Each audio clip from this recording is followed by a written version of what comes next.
माननीय सदस्यगण, आज हमारे देश के लोकतांत्रिक इतिहास का एक अत्यंत महत्वपूर्ण दिन है, जब हम संसद के नए भवन में लोकसभा की पहली बैठक आरंभ कर रहे हैं। हमारा सौभाग्य है कि हमें संसद के पुराने और नए दोनों भवनों में अपने संसदीय दायित्वों के सम्यक निर्वहन का अवसर मिला। इस ऐतिहासिक अवसर का साक्षी बनने का अवसर हमें मिला है। इस शुभ अवसर पर मैं आप सबको शुभकामनाएं देता हूं, बधाई देता हूं। आज हम सबके लिए शुभ दिन है। मैं सभी को भी गणेश चतुर्थी की भी बहुत बहुत शुभकामनाएं, बधाई देता हूं। माननीय सदस्यगण, आज हम अपने देश के उन संस्थापकों, राष्ट्र निर्माताओं को स्मरण करते हैं और उन्हें श्रद्धांजलि देते हैं, जिनके संघर्ष एवं बलिदान के कारण हमें आज़ादी मिली। उन्होंने एक ऐसा संविधान दिया जो जनता को केंद्र में रखकर राष्ट्र के प्रत्येक नागरिकों की प्रगति को सुनिश्चित करता है। माननीय सदस्यगण, जो हमारी श्रेष्ठ संसदीय परंपराएं, परिपाटियां और अनुभव रहे, हम इस नए भवन में उन श्रेष्ठ परंपराओं को आगे बढ़ाएंगे। जो हमारे अच्छे अनुभव रहे उनको आगे बढ़ाएंगे और जो हमारे अच्छे अनुभव नहीं रहे उन अनुभवों को त्याग करेंगे। ये हम संसद की उच्च मर्यादा प्रतिष्ठा कायम करें। हम नए भवन में नए विचारों के साथ लोकतंत्र की संस्कृति को, चर्चा संवाद की श्रेष्ठ परंपराओं को स्थापित करें। हम सदन में शालीनता और मर्यादा से अपने विचारों को रखें। सहमति असहमति लोकतंत्र का मूल मंत्र है, किंतु हम उसे गरिमा के साथ व्यक्त करें, मुद्दों पर चर्चा करें। हमारा यह सदन स्वस्थ चर्चा और संवाद का केंद्र बने।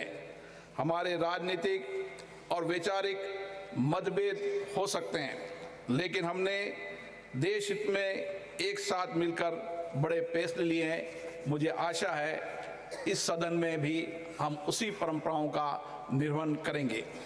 इसलिए मेरा आपसे आग्रह है कि नए भवन में हम एक ऐसे प्रतिमान स्थापित करें जिससे लोकतंत्र और लोकतांत्रिक संस्थाओं के प्रति जनता का विश्वास, भरोसा और मजबूत हो। आज हमारे सदन की गतिविधियों को सूचना प्रौद्योगिकी और नई तकनीक के माध्यम से पूरा देश देख रहा है। इसलिए हम इस नए भवन में देश की अपेक्षाओं, आकांक्षाओं के अनुरूप जनता के विश्वास और भरोसे को जीतने का प्रयास करें।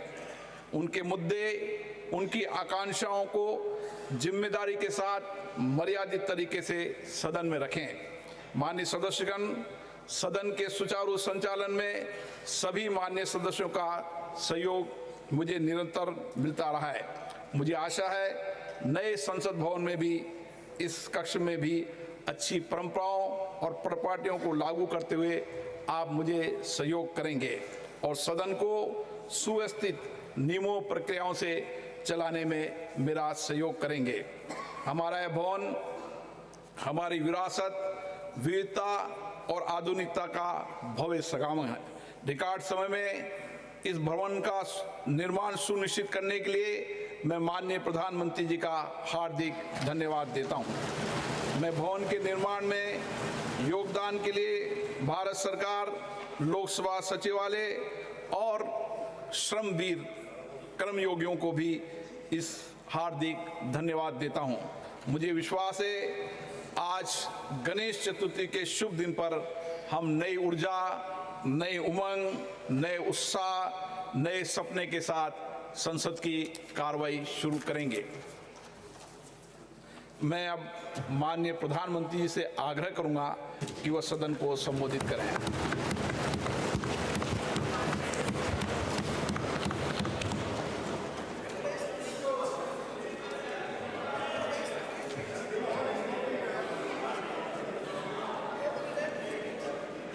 आदरणीय अध्यक्ष जी, नए संसद भवन का ये प्रथम और ऐतिहासिक सत्र है। मैं सभी माननीय सांसदों को और सभी देशवासियों को बहुत बहुत शुभकामनाएं देता हूं।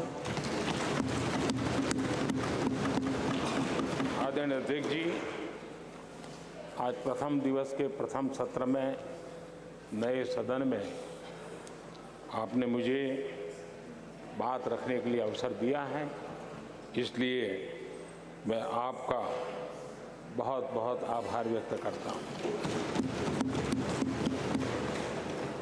इस नए संसद भवन में मैं आप सभी माननीय सांसदों का भी हृदय से स्वागत करता हूं। ये अवसर कई मायनों में अभूतपूर्व है। आजादी के अमृत काल का ये उषा काल है और भारत अनेक सिद्धियों के साथ नए संकल्प लेकर के नए भवन में अपना भविष्य तय करने के लिए आगे बढ़ रहा है। विज्ञान जगत में चंद्रयान 3 की गगनचुंबी सफलता हर देशवासी को गर्व से भर देती है। भारत की अध्यक्षता में G20 का असाधारण आयोजन विश्व में इच्छित प्रभाव, इस अर्थ में ये अद्वितीय उपलब्धियां हासिल करने वाला एक अवसर भारत के लिए बना। इसी आलोक में आज आधुनिक भारत और हमारे प्राचीन लोकतंत्र का प्रतीक नए संसद भवन का शुभारंभ हुआ है। सुखद संयोग है कि ये गणेश चतुर्थी का शुभ दिन है।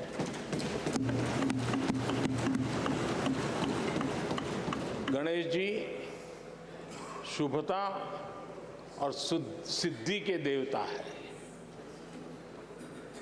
गणेश जी विवेक और ज्ञान के भी देवता है। इस पावन दिवस पर हमारा ये शुभारंभ संकल्प से सिद्धि की ओर एक नए विश्वास के साथ यात्रा को आरंभ करने का है। आजादी के अमृत काल में हम जब नए संकल्पों को लेकर के चल रहे हैं, तब अब जब गणेश चतुर्थी का पर्व आज है, तब लोकमान्य तिलक की याद आना बहुत स्वाभाविक है। आजादी के आंदोलन में लोकमान्य तिलक जी ने गणेश उत्सव को एक सार्वजनिक गणेश उत्सव के रूप में प्रस्तावित करके पूरे राष्ट्र में सुराज्य की आहलेख जगाने का माध्यम बनाया था। लोकमान्य तिलक जी ने गणेश पर्व से सुराज्य की संकल्पना को शक्ति दी। उसी प्रकार से आज ये गणेश चतुर्थी का पर्व लोकमान्य तिलक जी ने स्वतंत्र भारत स्वराज्य की बात कही थी। आज हम समृद्ध भारत गणेश चतुर्थी के पावन दिवस पर उसकी प्रेरणा के साथ आगे बढ़ रहे हैं। सभी देशवासियों को इस अवसर पर फिर एक बार मैं बहुत बहुत बधाई देता हूं। आदरणीय अध्यक्ष जी, आज संवत्सरी का भी पर्व है। ये अपने आप में एक अद्भुत परंपरा है। इस दिन को एक प्रकार से क्षमा वाणी का भी पर्व कहते हैं। आज मिच्छामी दुक्कड़म कहने का दिन है। ये पर्व मन से, कर्म से, वचन से अगर जाने अनजाने किसी को भी दुख पहुंचाया है तो उसकी क्षमा याचना का अवसर है। मेरी तरफ से भी पूरी विनम्रता के साथ, पूरे हृदय से आप सभी को, सभी सांसद सदस्यों को और सभी देशवासियों को मिच्छामी दुक्कड़म। आज जब हम एक नई शुरुआत कर रहे हैं तब हमें अतीत की हर कड़वाहट को भुलाकर आगे बढ़ना है। इस स्पिरिट के साथ जब हम यहां से हमारे आचरण से, हमारी वाणी से,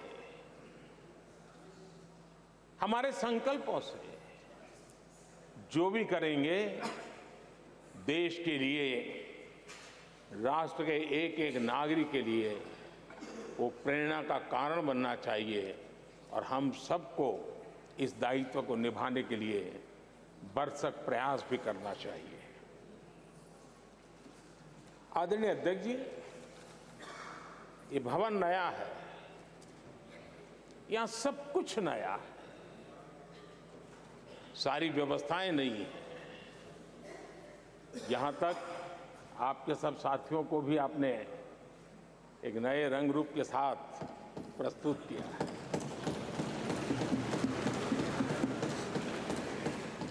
सब कुछ नया है, लेकिन यहां पर कल और आज को जोड़ती हुई एक बहुत बड़ी विरासत का प्रतीक भी मौजूद है। वो नया नहीं है, वो पुराना है और वो आजादी की पहली किरण का स्वयं साक्षी रहा है जो आज अभी हमारे बीच उपस्थित है। वो हमारे समृद्ध इतिहास को जोड़ता है और जब आज हम नए सदन में प्रवेश कर रहे हैं, संसदीय लोकतंत्र का जब ये नया गृह प्रवेश हो रहा है तो यहां पर आजादी की पहली किरण का साक्षी जो आने वाली पीढ़ियों को भी प्रेरणा देने वाला है, वैसा पवित्र सेंगोल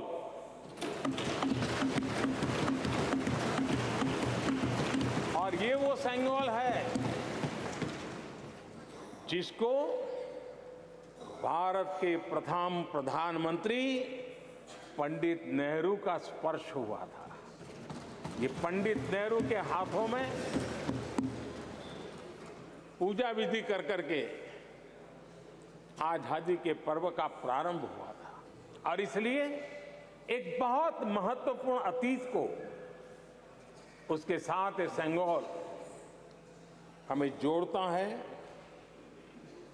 तमिलनाडु की महान परंपरा का वो प्रतीक तो है ही, देश को जोड़ने का भी, देश की एकता का भी वो प्रतीक है। और हम सभी माननीय सांसदों को हमेशा जो पवित्र सेंगोल पंडित नेहरू के हाथ में शोभा देता था, वो आज हम सब की प्रेरणा का कारण बन रहा है। इससे बड़ा गर्व क्या हो सकता है। आदरणीय अध्यक्ष जी, नए संसद भवन की भव्यता आधुनिक भारत के महिमा को भी मंडित करती है। हमारे श्रमिक, हमारे इंजीनियर्स, हमारे कामगारों, उनका पसीना इसमें लगा है और कोरोना काल में भी उन्होंने जिस लगन से इस काम को किया है, क्योंकि मुझे कार्य जब चल रहा था तब उन श्रमिकों के बीच आने का बार बार मौका मिलता था और खास करके मैं उनके स्वास्थ्य को लेकर के उनसे मिलने आता था। लेकिन ऐसे समय भी उन्होंने इस बहुत बड़े सपने को पूरा किया। आज मैं चाहूँगा कि हम सब हमारे उन श्रमिकों का, हमारे उन कामगारों का, हमारे इंजीनियर्स का हृदय से धन्यवाद करें, हृदय से, क्योंकि उनके द्वारा निर्मित भावी पीढ़ियों को प्रेरणा देने वाला है। और 30,000 से ज्यादा श्रमिक बंधुओं ने परिश्रम किया है, पसीना बहाया है इस भव्य व्यवस्था को खड़ी करने के लिए, और कई पीढ़ियों के लिए ये बहुत बड़ा योगदान है। माननीय अध्यक्ष जी, मैं उन श्रमयोगियों का नमन तो करता ही, लेकिन एक नई परंपरा का प्रारंभ हो रहा है, इसका मुझे अत्यंत आनंद है। इस सदन में एक डिजिटल बुक रखी गई है, जिस डिजिटल बुक में उन सभी श्रमिकों के पूरा परिचय इसमें रखा गया है, ताकि आने वाली पीढ़ियों को पता चलेगा कि हिंदुस्तान के किस कोने से कौन श्रमिक ने आकर के इस भव्य इमारत को, यानी उनके पसीने को भी अमरत्व देने का प्रयास इस सदन में हो रहा है। ये एक नई शुरुआत है, शुभ शुरुआत है और हम सब के लिए गर्व की शुरुआत है। मैं इस अवसर पर 140 करोड़ देशवासियों की तरफ से, मैं इस अवसर पर लोकतंत्र की महान परंपरा की तरफ से हमारे इन श्रमिकों का अभिनंदन करता हूं। आदरणीय अध्यक्ष जी, हमारे यहां कहा जाता है यद भावो तद भवति, और इसलिए हमारा भाव जैसा होता है वैसे ही कुछ घटित होता है। यद भावो तद भवति, और इसलिए हम जैसी भावना करते हैं और हम जैसी भावना करके प्रवेश किया है, मुझे विश्वास है भावना भीतर जो होगी हम भी वैसे ही खुद भी बनते जाएंगे, और वो बहुत बड़ी स्वाभाविक है। भवन बदला है, मैं चाहूंगा भाव भी बदलना चाहिए, भावना भी बदलनी चाहिए।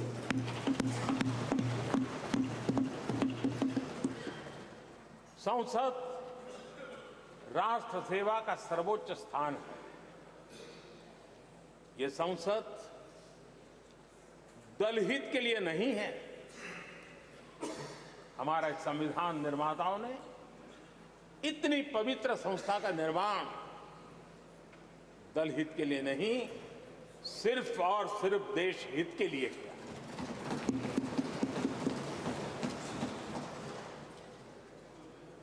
नए भवन में हम सभी अपने वाणी से, विचार से, आचार से संविधान के जो स्पिरिट है उन मानदंडों को लेकर के, नए संकल्पों के अनुसार नई भाव को लेकर के, नई भावना को लेकर के, मैं आशा करता हूं अध्यक्ष जी, आप कल भी कह रहे थे, आज भी कह रहे थे, कभी स्पष्ट कह रहे थे, कभी थोड़ा लपेट कर भी कह रहे थे, हम सांसदों के व्यवहार के संबंध में मैं मेरी तरफ से आपको आश्वासन देता हूं कि हमारा पूरा प्रयास रहेगा, और मैं चाहूंगा कि सदन के नेता के नाते हम सभी सांसद आपकी आशा अपेक्षा में खरे उतरें, हम अनुशासन का पालन करें, देश हमें देखता है, आप जैसा दिशा निर्देश करें। लेकिन माननीय अध्यक्ष जी, अभी चुनाव तो दूर है और जितना समय हमारे पास बचा है इस पार्लियामेंट के, मैं पक्का मानता हूं कि यहां जो व्यवहार होगा ये निर्धारित करेगा कि कौन यहां बैठने के लिए व्यवहार करता है और कौन वहां बैठने के लिए व्यवहार करता है। जो वहां ही बैठे रहना चाहता है उसका व्यवहार क्या होगा, और जो यहां आकर के भविष्य में बैठना चाहता है उसका व्यवहार क्या होगा, इसका फर्क बिल्कुल आने वाले महीनों में देश देखेगा और उनके बर्ताव से पता चलेगा, ये मुझे पूरा विश्वास है। आदरणीय अध्यक्ष जी, हमारे यहां वेदों में कहा गया है, सम्यच्च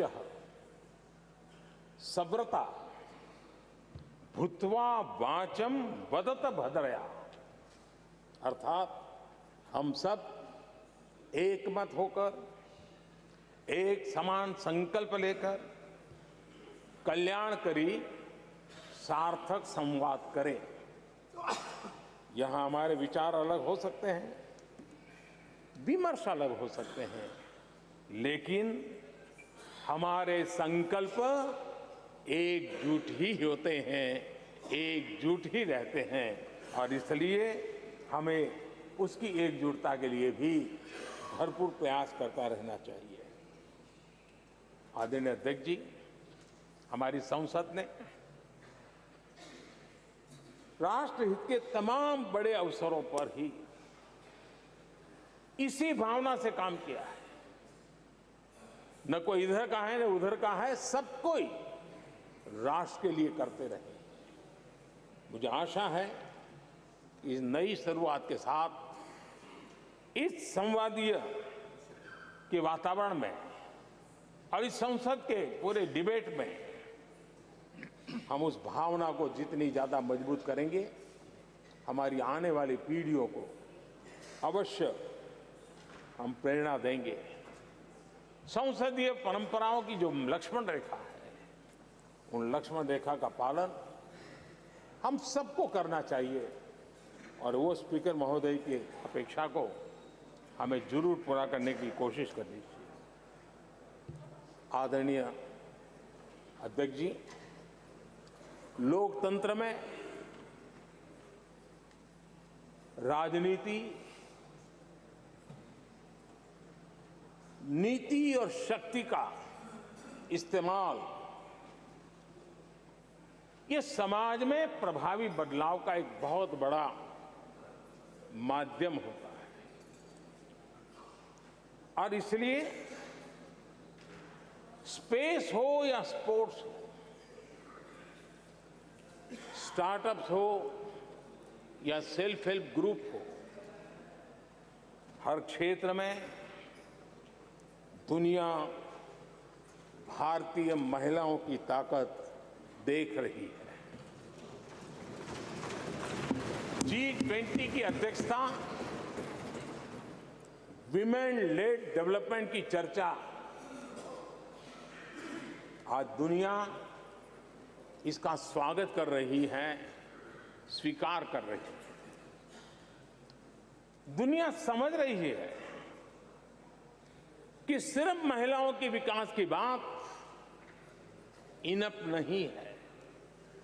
हमें मानव जाति की विकास यात्रा में उस नए पड़ाव को अगर प्राप्त करना है, राष्ट्र के विकास यात्रा में हमने नई मंजिलों को पाना है, तो यह आवश्यक है कि विमेन लेड डेवलपमेंट को हम बल दें, और G20 में भारत की इस बात को विश्व ने स्वीकार किया है।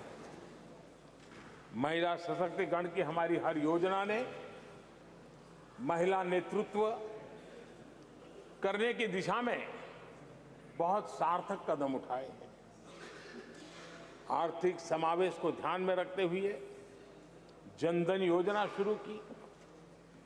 50 करोड़ लाभार्थियों में से भी अधिकतम महिला बैंक अकाउंट के धारक बनी है। ये अपने आप में बहुत बड़ा परिवर्तन भी है, नया विश्वास देता है। जब मुद्रा योजना रखी, ये देश गर्व कर सकता है कि उसमें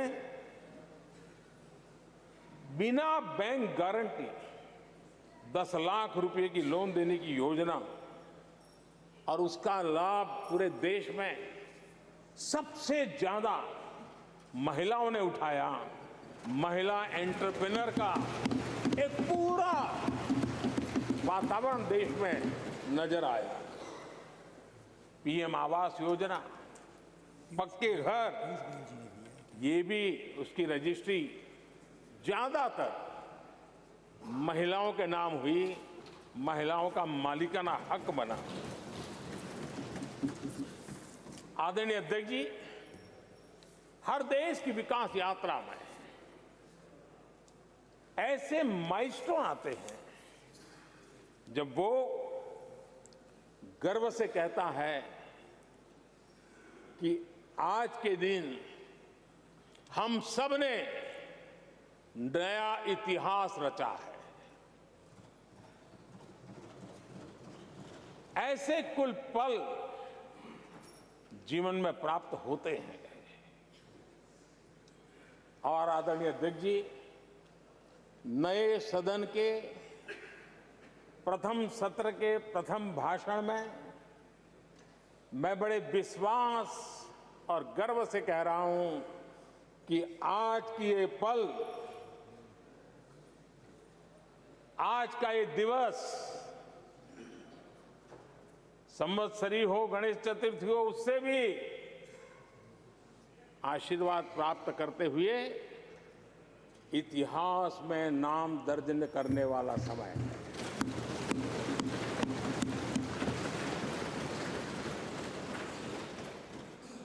हम सब के लिए पल गर्व की पल है। अनेक वर्षों से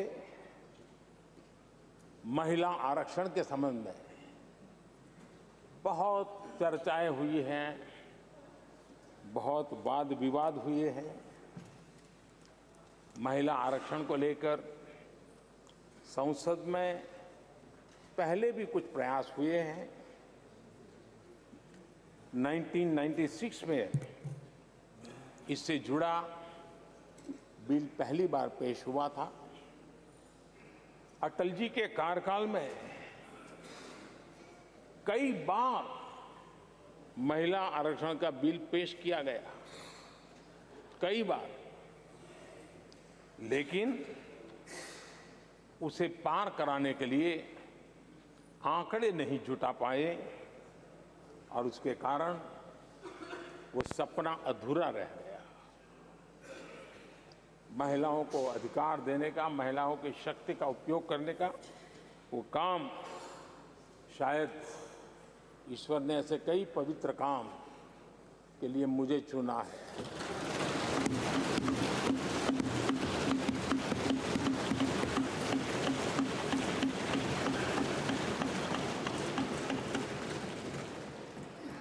एक बार फिर हमारी सरकार ने इस दिशा में कदम बढ़ाया है।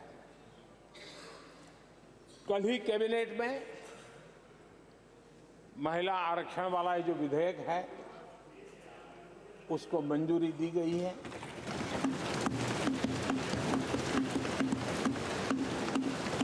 आज 19 सितंबर की ये तारीख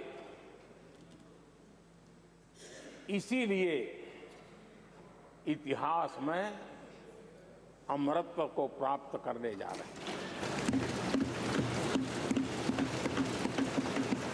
आज जब महिलाएं हर सेक्टर में तेजी से आगे बढ़ रही हैं, नेतृत्व कर रही है, तो बहुत आवश्यक है कि नीति निर्धारण में, पॉलिसी मेकिंग में हमारी माताएं बहनें, हमारी नारी शक्ति अधिकतम योगदान दें, ज्यादा से ज्यादा योगदान दें। योगदान ही नहीं, वे महत्वपूर्ण भूमिका निभाएं। आज इस ऐतिहासिक मौके पर नए संसद भवन में सदन की पहली कार्यवाही के रूप में उस कार्यवाही के अवसर पर देश के इस नए बदलाव का आह्वान किया है और देश की नारी शक्ति के लिए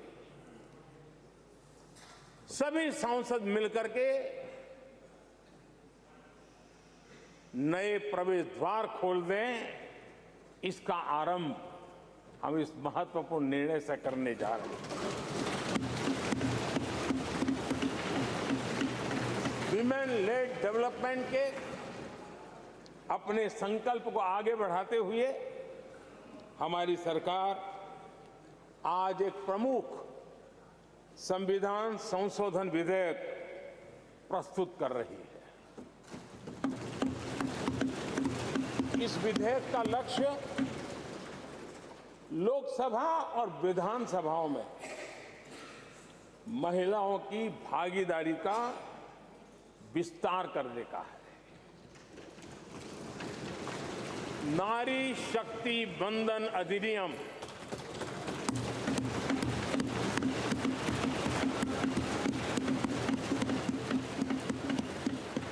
नारी शक्ति बंधन अधिनियम, इसके माध्यम से हमारा लोकतंत्र और मजबूत होगा।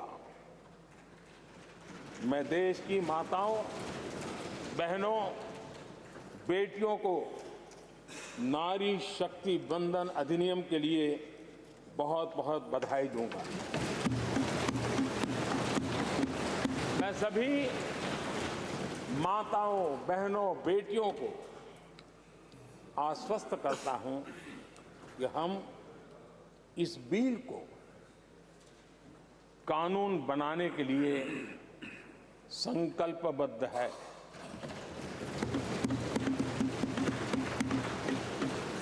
मैं इस सदन में सभी साथियों से आग्रहपूर्वक निवेदन करता हूं, आग्रह भी करता हूं, और जब एक पावन शुरुआत हो रही है, पावक विचार हमारे सामने आया है, तो सर्वसम्मति से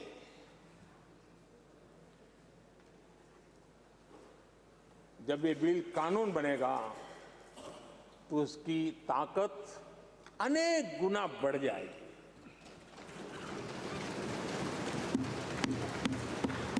और इसलिए मैं सभी माननीय सांसदों से, दोनों सदन के सभी माननीय सांसदों से इसे सर्वसम्मति से पारित करने के लिए प्रार्थना करते हुए आपका आभार व्यक्त करता हूं कि इस नए सदन के प्रथम सत्र में मुझे आपने मेरी भावनाओं को व्यक्त करने का अवसर दिया।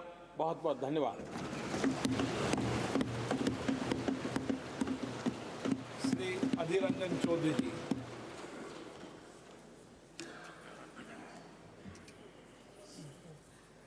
सर, सर्वप्रथम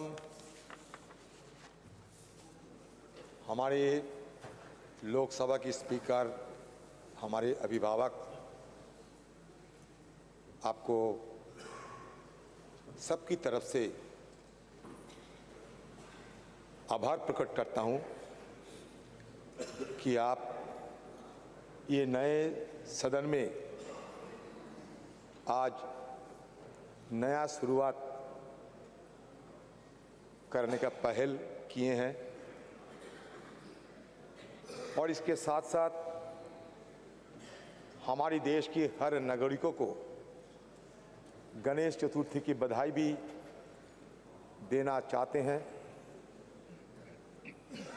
और सत्ता पक्ष और विपक्ष